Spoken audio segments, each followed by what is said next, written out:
Hello, everyone. Hi. Thank you. Oh my God. Thank you so much. How are you doing? Are we doing good? Yeah. Can I get a ooh, ooh? I'm not doing it again because you did it so perfectly now. So let's just end on top, right? You did that so well. I'm so proud of you. Thank you so much for that. That ooh was great, and that brings us into the last talk of the day, which is Rami Ismail. He was just on stage, so be nice to him.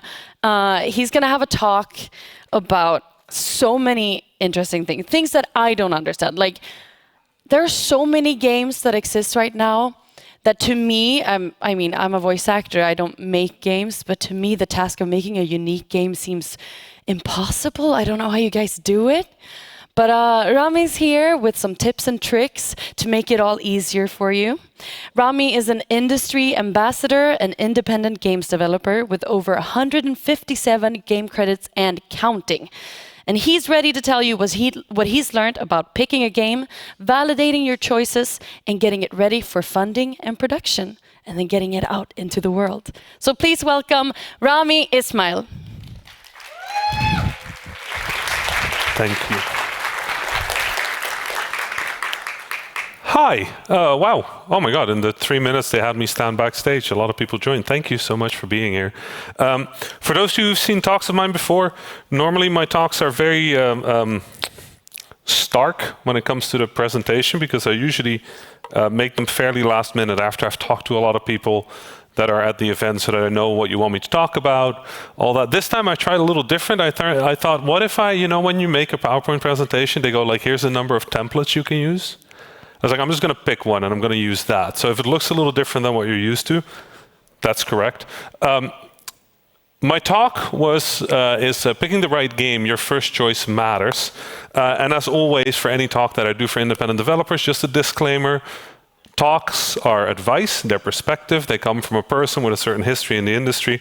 I've been an independent game developer for 15 years. When I started, indie publishing did not exist. The App Store was brand new. Steam had just turned from a bad guy into a good guy. So when you're listening to my advice, keep that in mind, right? This is how my journey through this industry has gone. And you don't have to agree with everything I say. In fact, if you disagree and you're doing something else and that works out for you, please come back to me about it. It's totally fine. I'm okay with that. For those of you who don't know me, my name is Rami Ismail.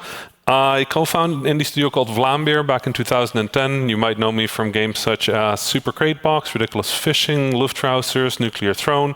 Or if you like more obscure games, you might know Yeti Hunter or Serious Sam, The Random Encounter. I also created press kit, which sort of became an impromptu, industry standard for press kit layouts. I'm the founder of GameDev.world, which is a octolingual games conference. We translate all our talks from the speaker's language into the 8 most spoken languages around the world. I work as government relationships person for the Dutch Games Association. I do consultancy, I write newsletters. I'm an ambassador or a board member or former board member of the IGDA of Safe in Our World and Able Gamers, Able to Play, a bunch more stuff. I once spread a rumor, because I don't drink alcohol, so very early in my career I wanted people to stop offering me beer, so I told people that I only drink Coca-Cola. And I gained 14 kilos in the year after, so that's a bad idea. Just say no, that's smarter. Here's the problem. The problem of our industry right now, if you were at the previous panel, you've heard us say some of this, but the honest reality is that the industry is in a weird spot. And the industry is in a weird spot specifically for independent game developers, specifically for independent game developers that are trying to make bigger games. Now, if you're an indie and you're doing a one-person studio game and you have a job and you're doing this on the side, nothing has changed for you. But if you're a 2, 3, 4, 5-person team, you're looking to be a 10, 11, 12-person team, the industry has gone really, really complicated. One of the reasons for that is that publishers are more scared of risk than ever. They don't have a lot of money. The whole point of publishers was they have a lot of money. We make games, they take risk on our games, and then everybody wins. Right now, we're in a situation where they don't have money, we don't have money. we still need money, so we're going to take their money, even if that money is a little weird, right? So a lot of people who pitch get this one. Is this thing in the way of that text for people?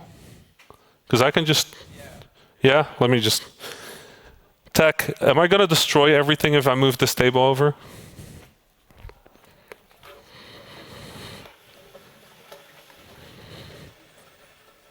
Better?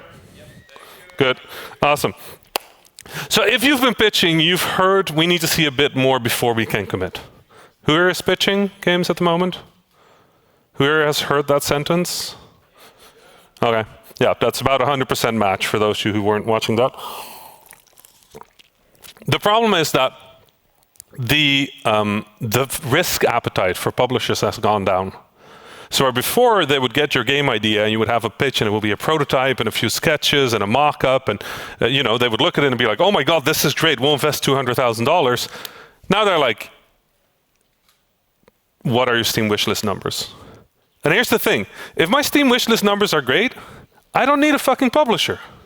Because my Steam wishlist numbers are great, right?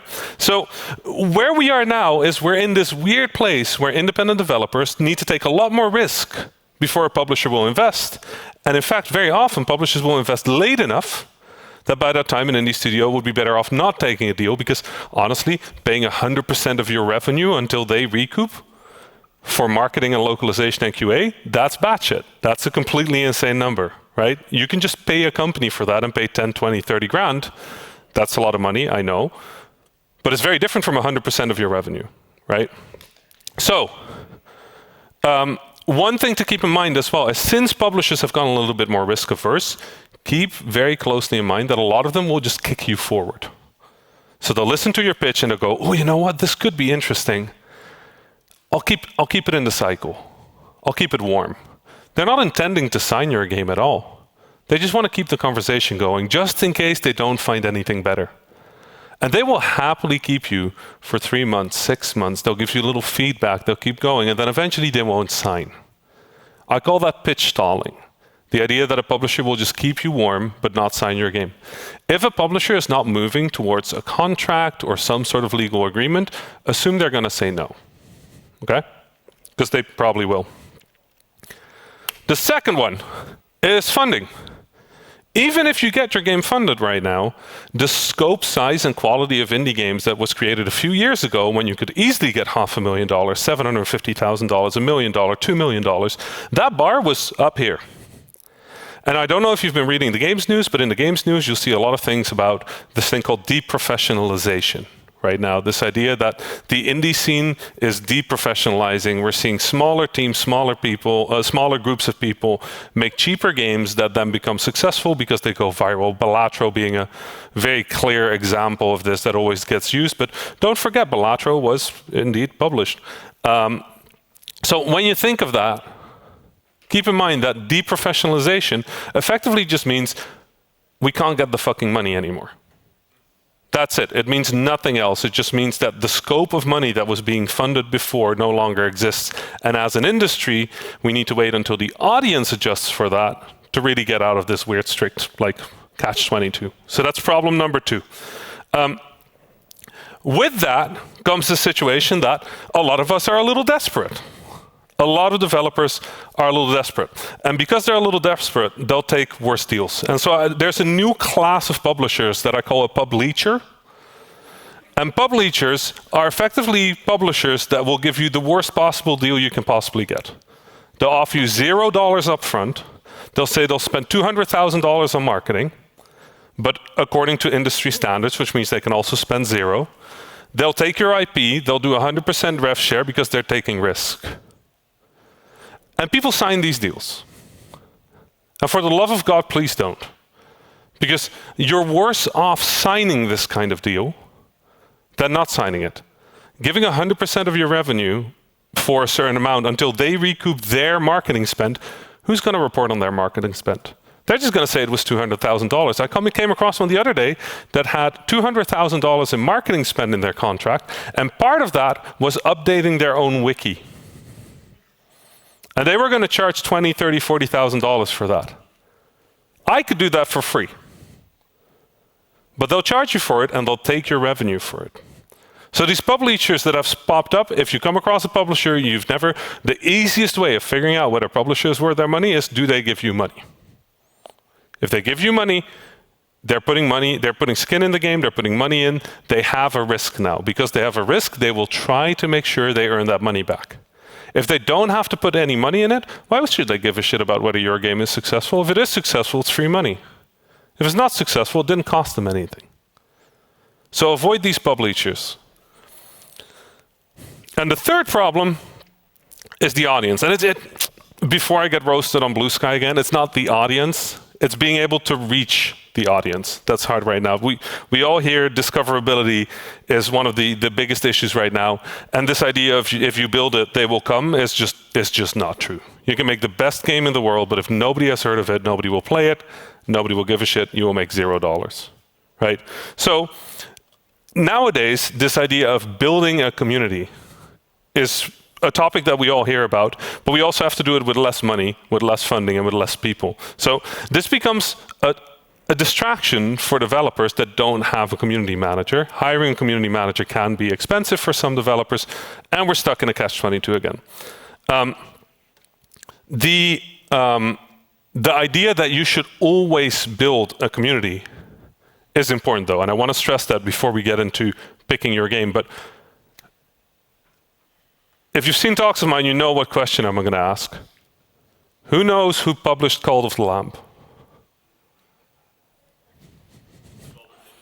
Okay. How many of you knew that Devolver Digital published Cult of the Lamb? Most of you know that? Who knows who developed Cult of the Lamb?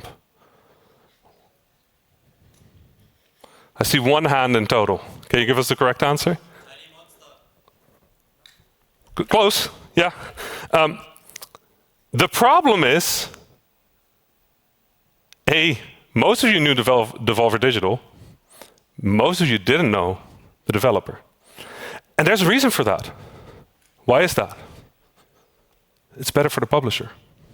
You see, if we own that audience, we wouldn't need a publisher for the second game, would we? If we make a hit game and we keep that audience with us and we ship a next title, we can just reach him. So why would we need them? But if they own the audience, even for a sequel, we're going to need them. So building this community and attaching it to you is one of the most valuable things you can do. And you hear this over and over in different phrases. The investors will say it's IP building. Jason De La Rocca says you're a fan company. Everybody has a different phrase for this, but the short version is you need to own your audience. Your audience needs to be able to reach you, know you, care for you because you are making the games. And that there's a publisher shouldn't matter. So make sure, no matter whether you have a publisher or not, you're building your community. Cool. So we are in trouble. The industry is dying, it's on fire. We were talking about the indie-pocalypse 10 years ago. We didn't know what was happening. This is the indie-pocalypse for real this time, and it will be real for the next 20, 30 years. Indie is always dying. It's always dying per definition. That's just part of it. Sometimes it's dying a little nicer than other times, but we're always in trouble. The reason for that is very simple. The job of independent game developer is entrepreneur. And entrepreneur means that you're taking risk. If you're taking risks, things can go to shit. And frankly, for more of us, it will go to shit than it will work out. That's just the math, right? Like if you start and try and build a studio, the majority of indie game studios do not ship their first title. Then there's a part of them that only ship one title, and there's a very small segment that ship more than one. Now, it doesn't matter whether you're doing everything right or everything wrong. These numbers are still true, but what I can say is if you try and do everything not wrong, you have a more likely chance of ending up in that group that ships at least one, maybe two or more games. So let's talk about how to survive this nonsense by specifically not picking a terrible game to make. And so the reason I'm giving this talk is because I do a lot of consultancy. And my consultancy is anywhere between 20 and 60 minutes for an ad hoc consultancy. You can also get me for monthly or weekly calls, but most people do a call to just check in with me, to sanity check. And very often I get these questions about how do we build community? How do we get a publisher? How do we make sure that the team is motivated? How do we make sure that development continues? And the problem with all of them is the same problem. They're making a shit game. And I'm not trying to say that people make shit games intentionally. I'm saying that they just picked a thing and then went with it. And in the very first industry talk I ever saw in this industry was a guy named Don Daglow, who's been in the industry forever. And Don, at my university, the Utrecht School of Art of Technology, I was also tall. I can pretend I was shorter. I was tall. Don stood on stage and he said something that I still keep with me to this day. He said, "Your job as a director, as a lead, as a designer, as somebody who runs a company is very simple. You make decisions, not assumptions." And that stuck with me. Because very often when people are making a shit game, they're making a shit game not because it's a bad game, it's just not an interesting game. They made the assumption that because they think it's interesting, it is interesting. But that's not quite how this works. So if we are in trouble and we need to survive this terrible games industry reality, there's a few ways of doing it. The first one is don't need funding. So if any of you are super rich, this talk is going to be absolutely useless. Because the way you're going to do this is you're just going to fund your own stuff. You're going to release it. If it does well, that's great. If it does poorly, it doesn't matter. Just do another hobby project, right? So that's not going to work for most of us. The second one is very simple. You just get very lucky, right? You need funding.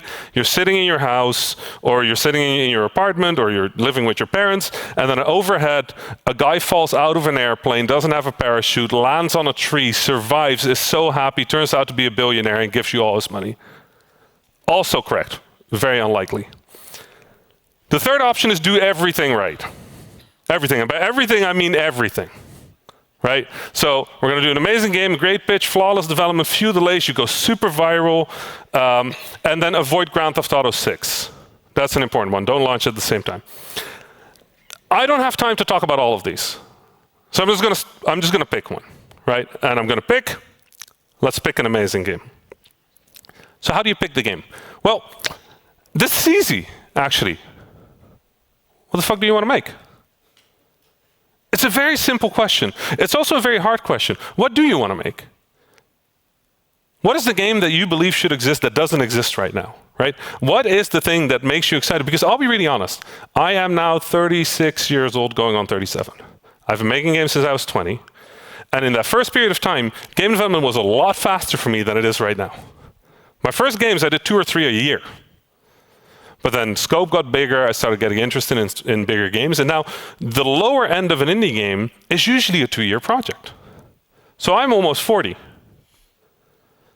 If for every game I make, I spend 2 years, how many games do I have left before I'm at retirement age? It's not that many. I get like 10? 10 more, maybe? And that's if I get them funded back to back, right? So this is a really big question. What am I going to waste 2 years of my life on, knowing that it might fail, right? And now the problem with this question is too many people do one of two things. The first one is they say, well, it's a unique idea. You know what's a unique idea? Going to a publisher and punching them in the face. Super unique, never heard it before, right? Is that a good idea? No.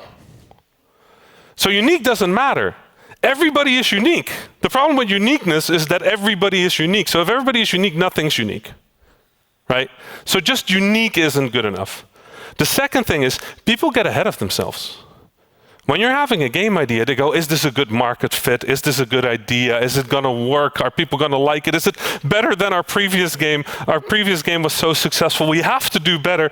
And they have all these questions. Stop. Do you want to make it? Is this worth 2 years of your life? That's the only question. Are you excited about this? Because it's going to get harder from here. When you pick that game, that's the best moment.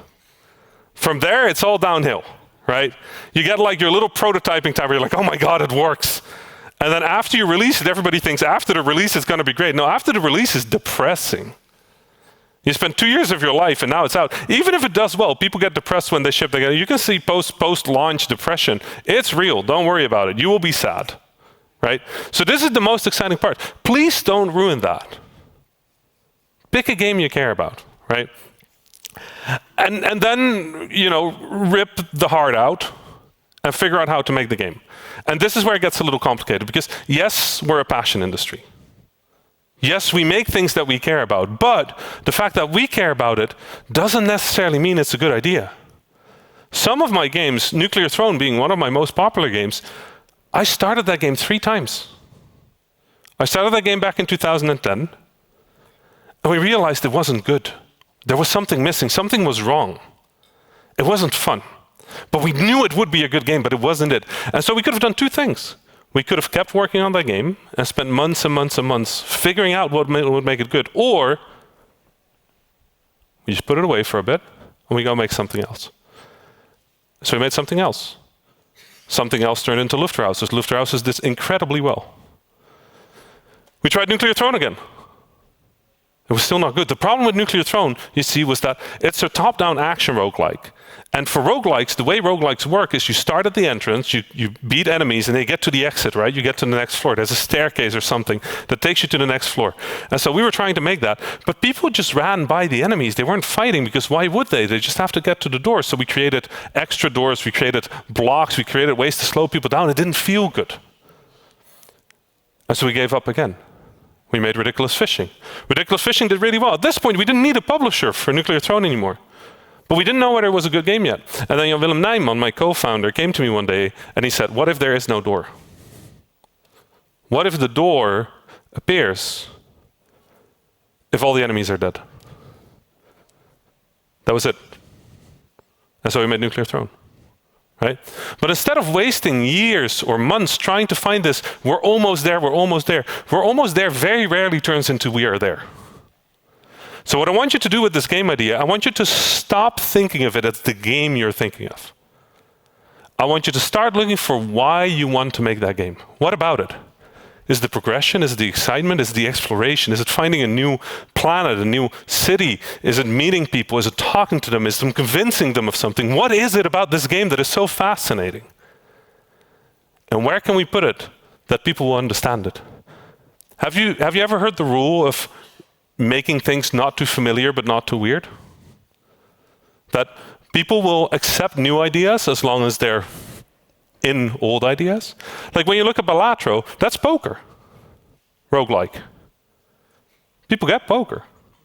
So this weird game about getting jokers and these synergies and permutations, any other metaphor might not have worked. Some of them might have. We don't know. We only know that this one worked. But there's enough familiar and enough strange that this is interesting to us. Clair obscur, enough recognizable, enough different that it's interesting to us. So find this thing. Find this thing in the heart of your game and build on that. When I was young, I was taught a rule for game jams. I used to do the global game jam a lot. And the rule was very simple. You would get the theme, and the theme would be extinction. And the rule that I was taught is skip your first 2 game ideas. So extinction, okay, first idea, dinosaurs. How many of you had dinosaurs? Quite a bit, right? Who of you had AI at the moment? Also a few, right? And so these first ideas, they're the obvious ones. We're all going to take them. But for me, dinosaurs means something different than for you. So what about dinosaurs, right? And as soon as you start digging at that, you start finding something that is true. This sounds very philosophical, but like, stick with me for a moment. We'll get to the numbers part. So another thing I want you to remember is that if you're going to make a game, whatever you're going to make is going to get shaped by who you are. So if I have the exact same game idea as you, my strengths are going to be different than yours. And my weaknesses are going to be different than yours. So when you look at it that way, you don't have to worry too much about people having the same weird idea. Because your version of that same weird idea is going to be different from my version of the same weird idea. What you do have to worry about is making it so generic that it stops being your idea and it's just a idea. Does that make sense?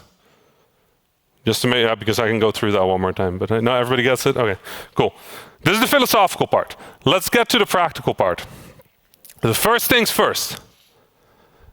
If you're going to do this, make sure that we move that direction as fast as possible. Now, there's a long discussion to be had because I just told you that publishers are kind of not great right now. That doesn't change our strategy. Our strategy is going to be the exact same, which is the first thing first is we're going to build the shittiest version of our game. We're going to sketch. I say this often. If you see my talks, you know what I'm going to say. It's very simple. We all know how sketching works. When we tell somebody make a drawing, but sketch it first, we don't mean spend 3 weeks on it.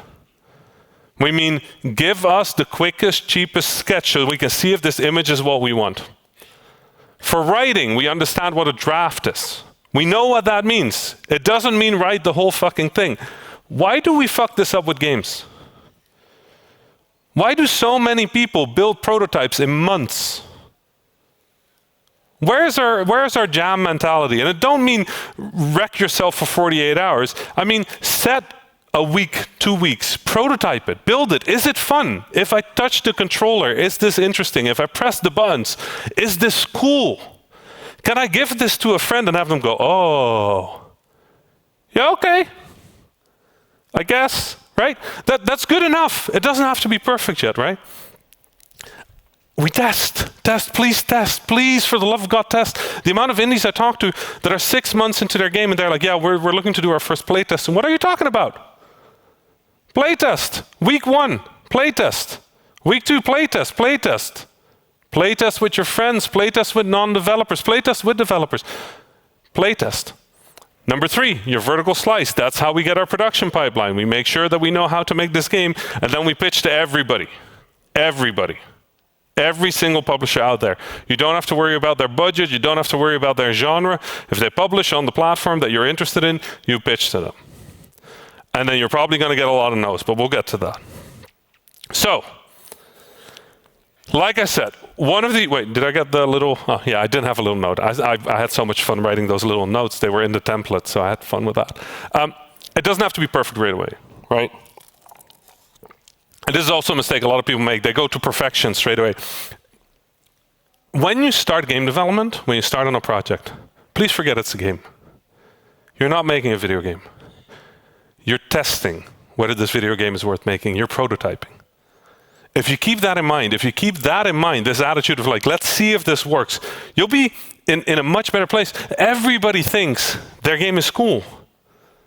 I've never met a developer who was working on a game and they're like, yeah, I hate it. Well, near the end of development, but not at the start of development, right? Like, setting clear constraints helps. How long does your team take to prototype something? 2 weeks? 4 weeks? Set that date. At the end of that time, sit together with your team and say, are we making momentum on this? Are we progressing? Is this meaningfully different from what we were stuck with 2 weeks ago or 4 weeks ago or whatever your team size is? Because if you can keep that momentum, you're working towards something. But if you lose that momentum, just like with what we did with Nuclear Throne, just put it away.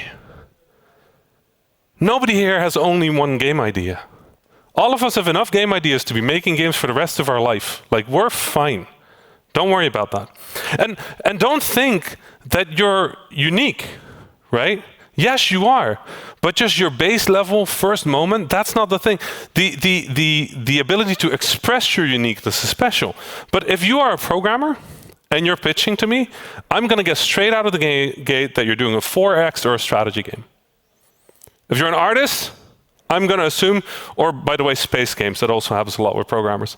If you're an artist, you're going to be looking at RPGs or anything else that's heavily narrative, right? If you're a designer, y'all obsessed with deck builders at the moment, so probably that one, right? Numbers go round. That's interesting for designers. If you see enough pitches, you start seeing these patterns. We're all unique, but we're all in the same space. We're seeing the same information, we're seeing the same data. We all play Balatro. And we all got angry at it because it cost us 3 weeks of our life, right? And so we're all reacting to the same thing. Now, each of us is unique, but if we just go for that first level, we should make this, that never comes out. And very often you get this idea of USPs, right? Unique selling points. I'm going to tell you to forget that phrase. It's not that useful anymore. Now, a lot of games that are getting funded right now have what they call a high concept. And a high concept is very simple. It's just something that you can Google very easily. Everybody gets it in one sentence, right? The world right now is more of a UX. world. And I use hooks because it's from movie. It's basically hook, look, and book. Now you can forget about book because movies were obsessed with merchandising. So book was how do we merchandise this, right? But the other two are actually incredibly relevant right now. The hook is the one sentence. If I played your game, how would I tell a friend about it? That's one sentence. I never go to my friend and go like, oh my God, I played this game, and then have a 40-minute monologue. I keep my monologues to the stage, right?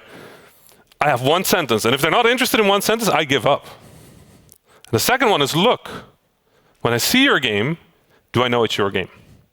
I don't immediately have to know that it's your game. I just have to know that it's that game, right? You don't see any of the successful games recently and go like, ooh, what game is that?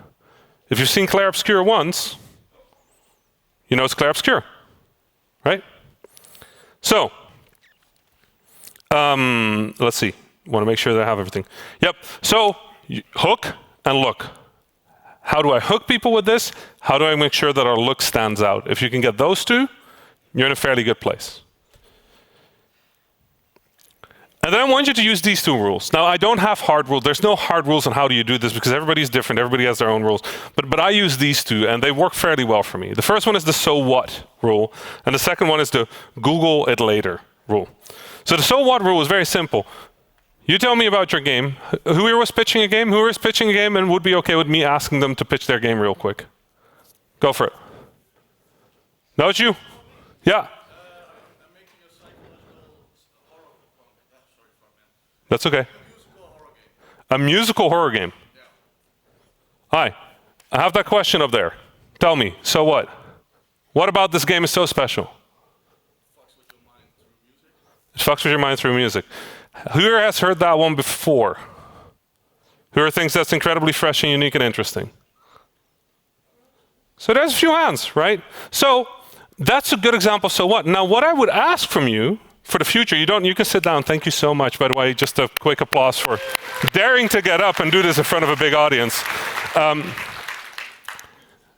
That question, it fucks with your mind through music, that's an interesting hook, right? We got a few hands out of that. The more you can narrow that down to something that I would be excited about to talk about, the better it is, right? So that there is your nugget. That there is the thing.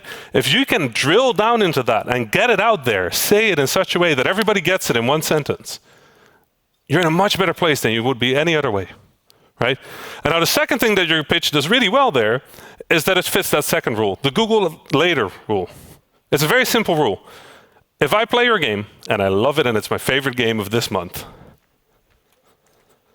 and I'm sitting there 5 years later with a friend, and I'm thinking of your game, and I'm like, oh my God, you should play this game. I love this game. It was, what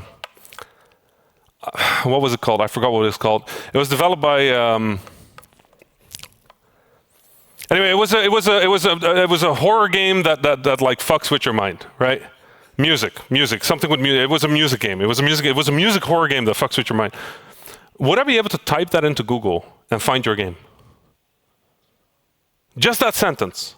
Would that be enough? And I'm going to go on with your game, I actually don't know. You probably have an okay chance, but can we define this further into something that would definitely get your game, right? So if you take my game, Ridiculous Fishing is a game about fishing with chainsaws, machine guns, and explosions. I don't think you're getting a different result on that one. If there is, then something happened somewhere that I don't know about, but that's still Ridiculous Fishing, right? To this day. That game is 12 years old today. If you can get these two questions answered for your game in a good way, you're going to be in a much better spot because this is what they mean by a high concept, right? This idea of I can say one sentence and everybody goes, ooh, cool. Cool, I like that. Now, you know what is not a good answer to that? I'm making a strategy roguelike. I'm making an action platformer with a heartfelt story. Just a list of genres? That ain't it, because I can't Google that. So give me what's special about your game, right? If you can't find it, next game.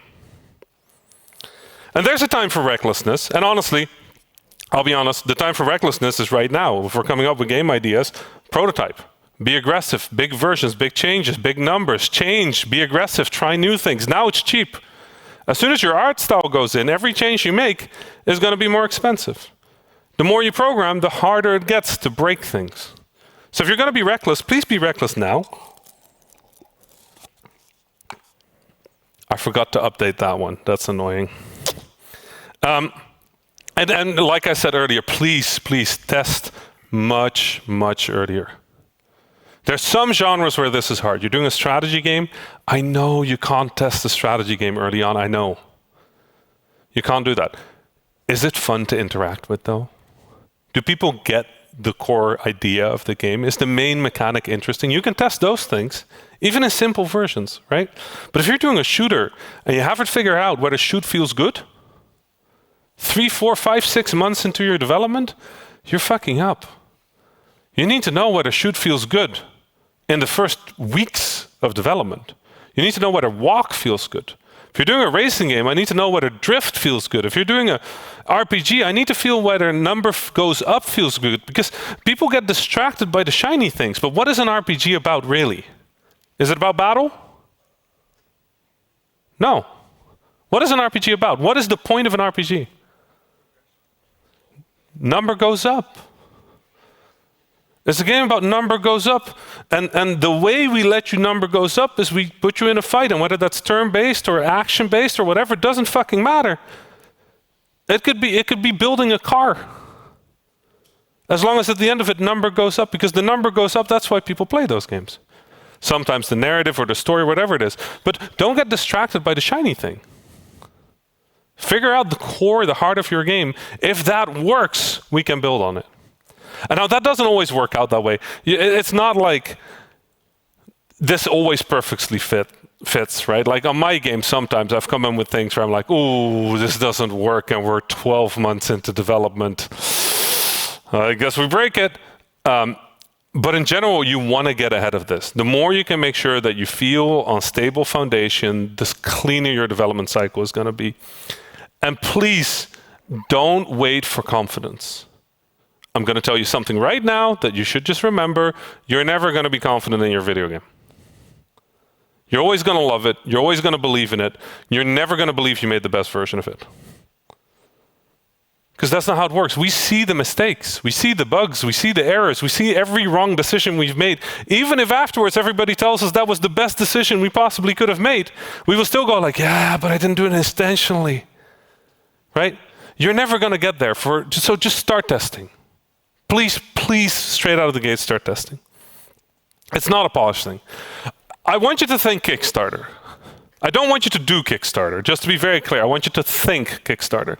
Why do I want you to think Kickstarter? Well, Kickstarter is business to consumer. You're interfacing directly with the audience. Now, the problem with our industry is in the past 2 years, this industry changed from business to consumer, especially for indies anyway, from business to consumer to business to business. When you think about it, funding game is just a publisher buying the publishing rights to our game. So who are we selling to? Well, not players. A lot of us are selling to publishers. And so if we're selling to publishers, we're doing B2B. But B2B is interested in selling. So they want to figure out whether the B2C case is good here. So I want you to think about Kickstarter, and I want you to think about Kickstarter specifically because it makes you think about, how do I communicate this? I have a really cool mechanic. Can I capture this in a GIF? I have a really cool moment. Is this a good thing for a trailer? How do I talk about my game? How do I present my game? How do I make the case for that this game is worth your money? And then I want you to do something very special with that Kickstarter, which is you just shut the fuck up about it. Please do not talk about your game. You're going to get this advice from everybody, which is start talking about your game as early as possible. I have one comma to that. Start talking about your game as early as possible after you've pitched to every publisher. And I don't mean you have to go through this process of 9 months of negotiation. No. Get your game ready. Get this Kickstarter ready. Then forget about the Kickstarter, make your pitch deck. Pitch it to every publisher out there. Now, if any of them takes a gamble and funds you, we're good. You make the game, no more risk for you. They're taking the risk. Game comes out, you get a percentage, they get a percentage. Now, if every publisher is like, yes, we want this, then maybe you don't need a publisher. Which means you don't have to make the deal. You can, but you don't have to. But on average, most clients that I work with, on 200 emails, to publishers, get 2 interested publishers. 2 to 4. And they get maybe 15 to 30 replies. Many of those being no, right? So you want to make sure that you get to that, talk to all the publishers for as quickly as possible, because it's failing in private. Nobody knows that you filled with all the publishers. So if after you filled with all the publishers, you go online and you go loud and you go talk about your game and you do the trailer and the sizzle reel and you do all that and it goes really well, the publisher's not going to go like, we skipped on that, damn. They're going to like, hey, is this still available? Why didn't you email us? You're going, we did. And they're like, it must have not been me, right? So they're opportunists. That's their job. Their job is opportunism.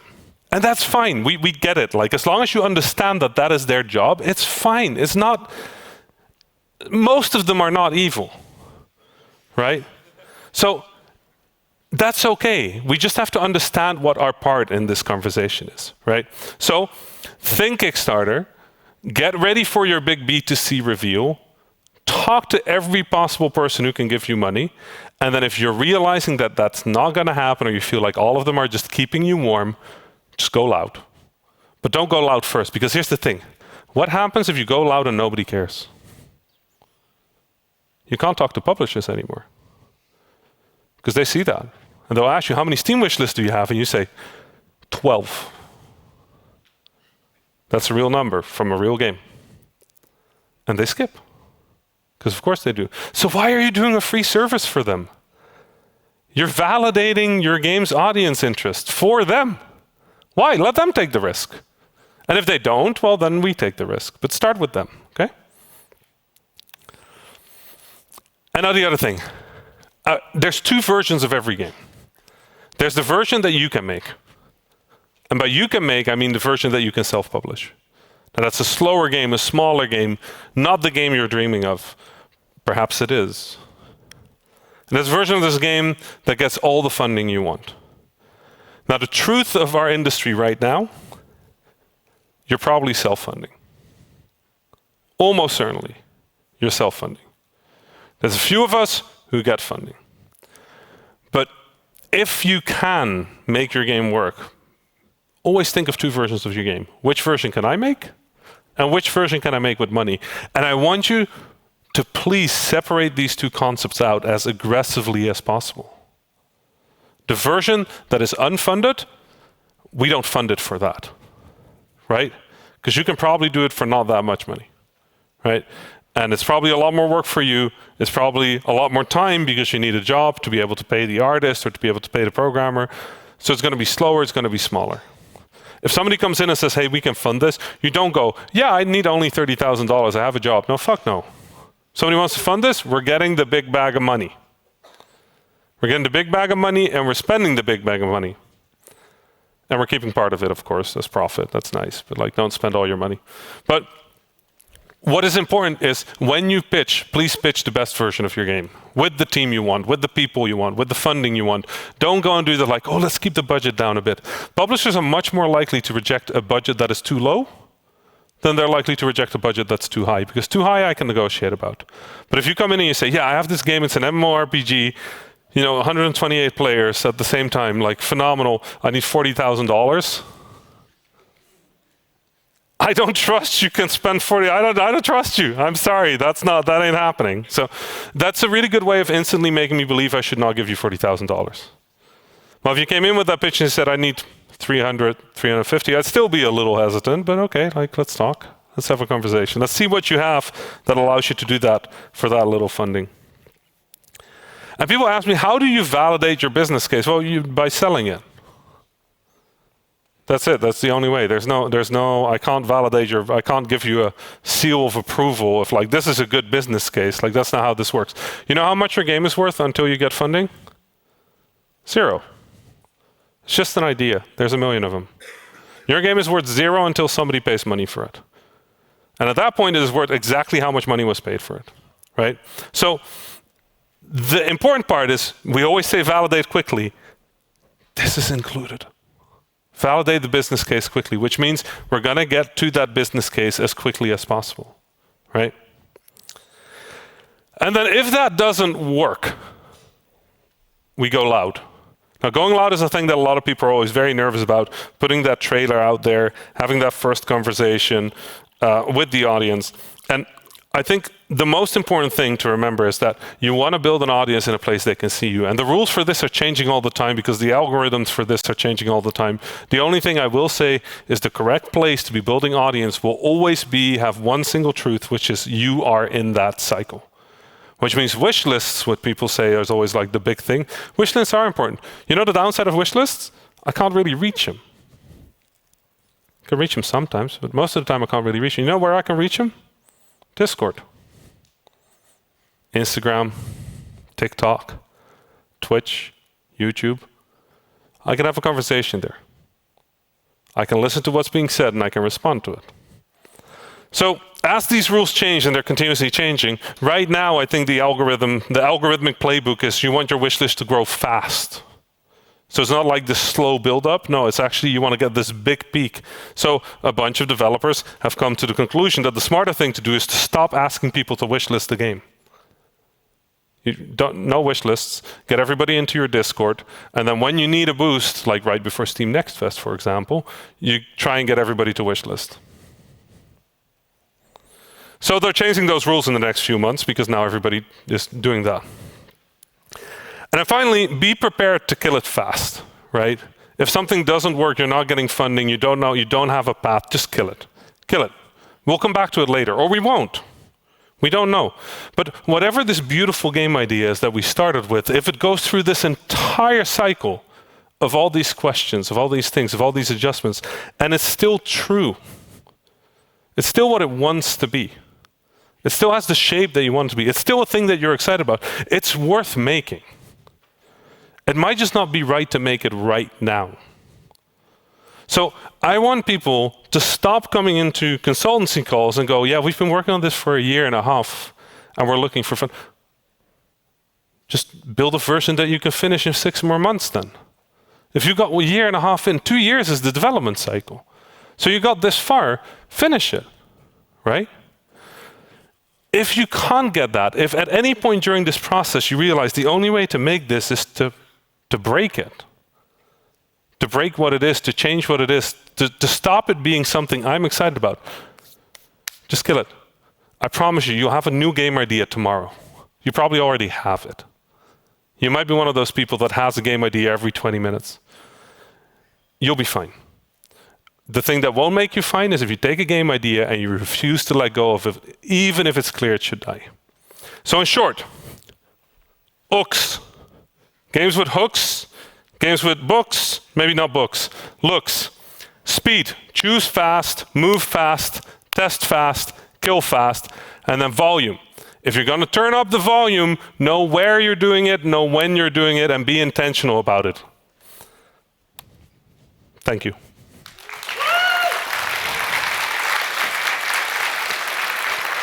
Now, I am fairly sure I am out of time for questions, so I'm just going to go out there somewhere. Just find me. If you have any questions, you can ask them there. Otherwise, you can always book a call with me at book.ramiismail.com. Thanks so much.